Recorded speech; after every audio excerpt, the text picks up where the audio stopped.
அனைவருக்கும் வணக்கம். அண்மைய நாட்களிலே எங்களுடைய வல்வெட்டித்துறையினுடைய கௌரவ நகரபிதா, முன்னாள் பாராளுமன்ற உறுப்பினர், முன்னாள் மாகாண சபை உறுப்பினர் அண்ணன் சிவாஜிலிங்கம் அவர்களுடைய உடல்நிலை தொடர்பாக அவருடைய மருத்துவ செலவுகளுக்கு நிதி அன்பளிப்புகள் எங்களுடைய தமிழ் மக்களிடமிருந்து வருவது தொடர்பாக பல்வேறு கருத்துக்கள் முன்வைக்கப்படுகின்றது. உண்மையிலேயே எங்களுடைய சிவாஜி அண்ணனை பற்றி நாங்கள் சொல்லி யாரும் தெரிந்து கொள்ள தேவையில்லை. அவருடைய அண்மைய கோரிக்கைக்கு பிறகு தமிழ் மக்கள் அவர் மீது எவ்வாறான ஒரு அன்பை வைத்திருக்கின்றார்கள் என்றதை அவரே உணர்ந்திருப்பார். குறிப்பாக எனக்கு வயதறிந்த காலத்திலிருந்து நான் நினைக்கின்றேன், 2001ஆம் ஆண்டு பாராளுமன்ற தேர்தல் பிரச்சாரத்தின் பொழுது நாரந்தனையிலே இபிடிபியினுடைய வாழ்வெட்டு தாக்குதலுக்குள்ளாகி படுகாயமடைந்தவர்களில் முன்னாள் பாராளுமன்ற உறுப்பினரும் தற்போதைய வல்வெட்டித்துறை நகரசபை தலைவருமான அண்ணன் சிவாஜிலிங்கம் ஒருவர். ஆகவே அந்த நாட்களில் இருந்து அவரை நாங்கள் நன்றாக அறிந்திருக்கின்றோம். 2011ஆம் ஆண்டுகளில் இருந்து அவரோடு அரசியலிலே இணைந்து பயணித்து கொண்டிருக்கின்றோம். பல்வேறு போராட்டங்களாக இருக்கலாம், பல்வேறு நினைவேந்தலாக இருக்கலாம். அவரோடு கூட நின்ற முறையிலே அவரை விமர்சிப்பதற்கு இந்த மண்ணிலே யாருக்கும் அருகதை இல்லை. உண்மையிலேயே நான் அறிந்தேன், இந்த கௌரவ பாராளுமன்ற உறுப்பினர் அர்ச்சுனா ராமநாதன் அவர்கள் அவருடைய சிவாஜி அண்ணனுடைய உடல்நிலை தொடர்பாகவும் அவருக்கு நிதிகள் வந்து சேர்வது தொடர்பாகவும் மிக மோசமாக கீழ்த்தரமாக விமர்சனங்களை முன்வைத்திருக்கின்றார். நான் ஒன்றை சொல்லிக்கொள்ள வருகின்றேன், சிவாஜிலிங்கம் அவர்களை பற்றி அவரை விமர்சிப்பதற்கு இவருக்கு எந்த அருகதையும் இல்லை. அர்ச்சுனா ராமநாதன் அவருடைய பணிகள் தொடர்பாகவோ அல்லது அவருடைய அரசியல் சேவைகள் தொடர்பாகவோ ஒரு துளி கூட இந்த மண்ணுக்கோ இந்த மக்களுக்கு செய்யாதவர். ஆகவே அப்படியான ஒருவர் எங்களுடைய அண்ணனை விமர்சிப்பதற்கு எந்த தகுதியும் இல்லை. ஆகவே நாங்கள் அவரை பகிரங்கமாக எச்சரிக்கை விடுகின்றோம். தமிழ் தேசிய பரப்பிலே அவர்தான் இந்த புலம்பெயர் மக்களையும் இந்த தமிழ் மக்களையும் ஏமாற்றி அரசியலுக்கு வந்து புலம்பெயர் மக்களிடமிருந்து நிதிகளை, கோடிக்கணக்காக நிதிகளை பெற்று சொகுசு வாழ்க்கை வாழ்ந்து கொண்டிருக்கக்கூடிய ஒருவர். அவர் தன்னை போல் மற்றவர்களையும் சிந்திக்கின்றார். இப்படியாக பணம் பெற அவருக்கு தெரியும், புலம்பெயர் நாடுகளிலிருந்தே எவ்வளவு தொகையான பணங்களை அந்த மக்களும் அந்த பெண்களும் அள்ளி வழங்குகின்றார் என்று அவருக்கு தெரியும். ஆகவே அதை போலத்தான் இப்படி சிவாஜி அண்ணனுக்கு நிதியை அன்பளிப்பு வழங்கினால் தனக்கு நிதி சேராது என்ற ஒரு ஆதங்கத்திலே, தனக்கு நிதி வந்து சேர்ந்து விடாது என்ற ஒரு ஆதங்கத்திலே இவ்வாறான ஒரு வேலையை செய்து கொண்டிருக்கின்றார். ஆகவே இதை நாங்கள் அவருடைய விமர்சனத்தை அனுமதிக்க முடியாது. நாங்கள் ஆரம்பத்திலும் கூட சொல்லியிருந்தோம், அர்ச்சுனா ராமநாதன் அவர்களுக்கு அவர் வெளிநாடுகளிலே போய் எங்களுடைய மண்ணையும் எங்களுடைய இளைஞர்களையும் விற்ற பொழுது அவர்களுக்கு நாங்கள் தெளிவாக சொல்லியிருந்தோம், பகிரங்கமாக எங்களுடைய யாழ்ப்பாண இளைஞருடன் பகிரங்க விவாதத்துக்கு வருவதற்கு தயாராக என்ற கேள்வியை நாங்கள் கேட்டிருந்தோம். நாங்கள் திரும்பவும் அவரிடம் கேட்கின்றோம், உங்களுக்கு துணிவிருந்தால், அர்ச்சுனா ராமநாதன் அவர்களே உங்களுக்கு துணிவிருந்தால் தமிழ் தேசியம் தொடர்பாக, தமிழ் தேசிய போராட்டம் தொடர்பாக எங்களுடைய இளைஞர்களோடு பகிரங்க விவாதத்துக்கு வர்றதுக்கு நீங்கள் தயாரா? நீங்கள் சொல்லுகின்ற எந்த இடத்திலாவது நாங்கள் விவாதத்துக்கு வர்றதுக்கு தயாராக இருக்கின்றோம். அல்லது நீங்கள் எங்களுடைய மண்ணுக்கு, இந்த மக்களுக்கு இதுவரை என்னத்தை செய்து கொண்டிருக்கிறீர்கள்? இந்த மண்ணையும் இந்த மக்களையும் விட்டு பிழைக்கின்ற வேலையை தான் செய்து கொண்டிருக்கிறீர்கள். உங்களுக்கு நாங்கள் திரும்ப ஒரு சவாலை விடுகின்றோம். உங்களால் முடிந்தால் மீண்டும் தமிழக மண்ணிலே கால் வைக்க முடியுமா? சொல்லுங்கள், முடிந்தால் மீண்டும் தமிழக மண்ணிலே நீங்கள் கால் வைக்க முடியுமா? இந்த மக்களை, தமிழீழத்தை, தமிழ் தேசிய போராட்டத்தை அந்த மண்ணிலே போய், தமிழகத்துக்கு போய் விட்டுட்டு வந்திருக்கிறார்.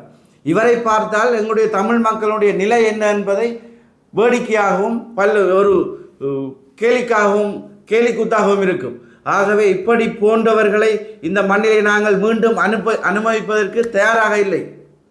தெரிந்தோ தெரியாமலோ எங்களுடைய மக்கள், தென்மாட்சி மக்களும் இணைந்து அவரை பாராளுமன்றத்துக்கு அனுப்பிவிட்டார்கள். அந்த கனவை யோசித்து அவர் ருசித்து கொண்டு மீண்டும் ஒரு மாகாண சபை தேர்தல் வந்தால் அதிலும் தாம் இலகுவாக வென்று விடலாம் என்று சொல்லி பகல் கனவு கண்டு கொண்டிருக்கின்றார். நாங்கள் சொல்லுகின்றோம், முடிந்தால் நீங்கள் எங்களோடு பகிரங்க விவாதத்துக்கு வாருங்கள். அதற்கு பிறகு மாகாண சபை தேர்தலோ உள்ளூராட்சி தேர்தலோ இதிலேயும் நீங்கள் சந்திக்கிறதுக்கு தயாராக இருக்கலாம்.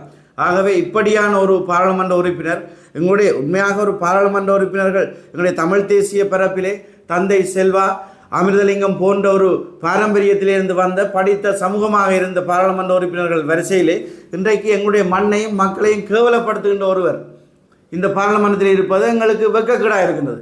இவர் பாராளுமன்றத்திலே பேசுகின்ற பொழுது நாங்கள் வெட்கி தலைகுனிய வேண்டியவர்களாக இருக்கிறோம். ஆகவே நாங்கள் இந்த விமர்சனத்தை ஏன் முன்வைக்கின்றோம் என்று சொன்னார், அறிந்தோ தெரியாமலோ நாங்கள் அர்ச்சுனா ராமநாதன் என்ற ஒரு மனிதர் இந்த மண்ணுக்கும் மக்களுக்கும் அடையாளப்படுத்துவதற்கு நாங்கள் காரணமாக இருந்திருக்கின்றோம். ஆகவே நாங்களும் பகிரங்கமாக இப்படியான ஒரு கேவலமான மனிதரை, ஒரு கேவலமான வைத்தியர் என்ற பெயரில் இருக்கக்கூடிய ஒரு விஷ கிருமியை நாங்கள் இந்த மண்ணுக்கு மக்களுக்கு அடையாளப்படுத்தியதற்காக நாங்கள் பகிரங்கமாக எங்களுடைய மக்களிடம் மன்னிப்பு கேட்கின்றோம்.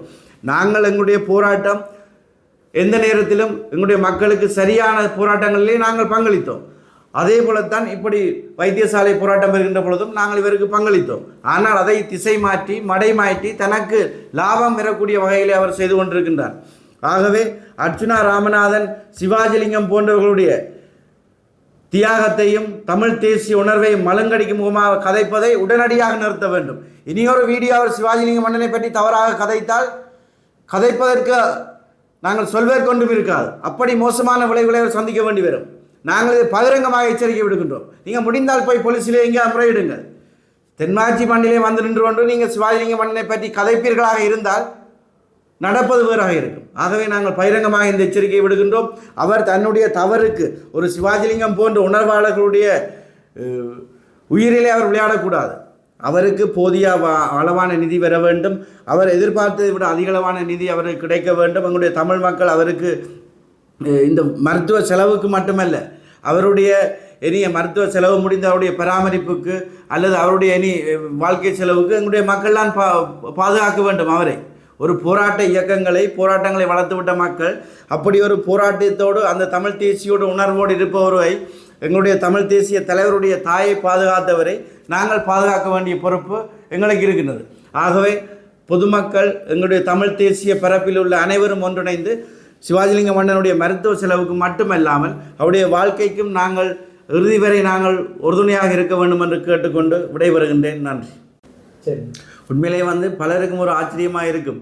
2 தடவை பாராளுமன்ற உறுப்பினராக இருந்தவர் வாகன பெர்மிட்டுகளை வாங்கியிருப்பார், வாகனங்களை வைத்திருப்பார் என்று சொல்லி எதிர்பார்க்கலாம். மாகாண சபையிலே ஒரு முறை இருந்தவர் என்று சொல்லி அவரிடம் பணம் இருக்கலாம் என்று எதிர்பார்க்கலாம். ஆனால் உண்மையிலேயே நாங்கள் அறிந்தபடியும் நான் அவரோடு கூட இந்த நினைவேந்தர்கள் போன்ற விடயங்களுக்கு பயணிக்கின்ற பொழுது அவருக்கு ஒரு நாள் நான் அவரோட போகிறேன், கராச்காரன் கோல் பண்ணுறான். இவர் வாகனத்தை அங்கே விட்டு வருஷ கணக்கு ஆச்சுது. பிஹெச்ஏ வந்து டெங்கு நுழம்பிக்குன்னு கேஸ் போட போகிறானா, ஐயா இந்த வாகனத்தை கொண்டு போங்க. அப்படி அவர் திருத்த விட்ட இடத்துல ஒரு வாகனம் நிற்குது. அதை மாதிரி ஆட்டோவுக்கு லீஸ் கட்ட இல்லாமல் லீஸ்காரன் இவருக்கு அடித்து எந்த நேரம் தொல்லையை கொடுத்துருக்கிறான், அந்த ஆட்டோன்ற லீஸை கட்டுங்கன்னு சொல்லி. அப்படி அவற்றை நிலைமை தெரியும். அவர் 2 தடவை பாராளுமன்ற உறுப்பினராக இருந்த பொழுது அவரே கிடைத்த வாகன பெர்மிட்டையோ அல்லது வாகனத்தையோ அவர் கொண்டே எங்களுடைய தமிழ் தேசிய போராட்டத்துக்கு தான் வழங்கினவர். தமிழில் விடுதலை புலிகளுக்கு தான் அந்த வாகனத்தை கொண்டே கொடுத்தவர். அது எல்லாருக்கும் பகிரங்கமாக தெரியும். ஆகவே அவர் அந்த தன்னுடைய பாராளுமன்ற உறுப்பினர் என்ற பதவியை வைத்துக்கொண்டு அவர் சொகுசாக வாழவில்லை. அவர் இவ்வாறு பல போராட்டங்களிலே எனக்கு தெரியும். இன்றைக்கு நினைவேந்தலை நாங்கள் இந்த மண்ணிலே நாங்கள் சுதந்திரமாக கொண்டாடி கொண்டிருக்கின்றோம். ஆனால் 2013 எனக்கு தெரியும் மாகாண சபை உறுப்பினராக இருந்த பொழுது அவர் கோயில்களிலே நாங்கள் இன்றைக்கு நல்ல ஞாபகம், நல்லூர் கந்தசாமி கோயிலிலே நாங்கள் அதிலே கற்பூரம் கொளுத்தி அஞ்சலி செய்ய போகின்ற பொழுது இராணுவத்தினர் அங்கே மேலாடைகளின்றி அர்ச்சனை தட்டுகளோடு வந்து எங்களை சூழ்ந்து நின்றார்கள். அது மட்டுமில்லை, நாங்கள் பெரிய கோயிலே போய் மெழுகுவர்த்திகளை கொளுத்தி அஞ்சலி செய்கின்ற பொழுது இராணுவத்தினர் உள்ளற்று அதை கால்களால் தட்டி விழுத்தி அசிங்கப்படுத்தினார்கள். அது மட்டுமல்ல, மாகாண சபைக்கு முன்பாகவே அவர் அந்த நினைவேந்தலை அச்சமின்றி அன்றைக்கு அந்த இராணுவம் சூழ்ந்து நிற்குது, போலீஸ் புலனாய்வாளர்கள் சூழ்ந்து நிற்கிறார்கள். எல்லாருடைய கெடுபிடிக்கு மத்தியிலையும் தனியே அந்த வளக்குத்தியை வச்சு விளக்கு ஏற்றி அஞ்சலி செலுத்தினவர். அப்போ போலீஸ் காலால் தட்டி விழுத்தினது எல்லாரும் அறிஞ்சிருப்பீர்கள். ஆகவே அந்த நேரத்தில் துணிஞ்சு நின்று இந்த வேலையில் செய்தவர். இன்றைக்கு நாங்கள் தேசிய தலைவருடைய பிறந்த நாளுக்கு நாங்கள் பகிரங்கமாக கேக் வெட்டி கொண்டு தெரிகிறோம். ஆனால் அந்த நேரமே சிவாஜி அண்ணன் பயப்படாமல் கேக் வெட்டினவர், அவருடைய பிறந்த நாளை கொண்டாடினவர். ஏன் எங்களுடைய தமிழ் தேசிய தலைவருடைய தாயாருடைய மருத்துவத்தையே அவருடைய இறுதி காலத்தை சிவாஜி அண்ணன் தான் பார்த்தார். அவர் மருத்துவத்துக்காக இந்தியா சென்ற பொழுது திருப்பி அனுப்பப்பட்டு வந்த பொழுது அவரை பொறுப்பேற்று வல்வெட்டித்துறையிலே இருந்த வைத்தியசாலையிலே வைத்து அவருடைய இறுதி வரை அவரை பார்த்தது மட்டுமில்லாமல் அன்றைக்கு இருந்த சூழல் உங்களுக்கு தெரியும் பகிரங்கமாக. நாங்கள் இங்கே ஒரு சாதாரணமாக ஒரு போராட்டத்தோடு ஒரு பங்களித்தவர்களுடைய மரணச்சடங்குக்கே செல்ல முடியாது இருந்த பொழுது எங்களுடைய போராட்டத்தினுடைய அடித்தளம் எங்களுடைய தேசிய தலைவருடைய தாயாருடைய இறுதி நிகழ்வை அவர் துணிந்து செய்திருந்தார். அன்றைக்கு அந்த நிலையில் யாரும் பாராளுமன்ற உறுப்பினர்களாக இருந்தவர்களோ யாரும் அன்றைக்கு முன்னுக்கு நிற்கவில்லை. சிவாஜி அண்ணன் தான் துணிந்து அந்த வேலையை செய்திருந்தார். ஆகவே இப்படியான ஒரு மனிதர் இன்றைக்கு அவர் இதை கேட்டிருக்க மாட்டார், மக்களிடம் பகிரங்கமாக அவர் கேட்டிருக்க மாட்டார். அவரோடு இருந்தவர்கள் அவருடைய நண்பர்கள் சிலவளை சொல்லியிருப்பார், அண்ணன் கேளுங்க, உங்களுக்கு கேட்டால் தான் தெரியும். இப்போ கேட்டபடி தான் தெரியுது அவருக்கு இவ்வளோ மக்கள் அவர் மீது அன்பு கொண்டு அள்ளி கொடுக்கின்றார்கள் என்று அவருக்கு தெரிகின்றது. ஆகவே அவருடைய உடல் நலம் தொடர்பாகவோ அவருக்கு வருகின்ற நிதிகள் தொடர்பாகவோ அர்ச்சுனா ராமநாதன் அல்ல வேறு ஒருவரும் கதைக்க முடியாது என்பதை இந்த வேளையில் சொல்லிக் கொள்கின்றோம்.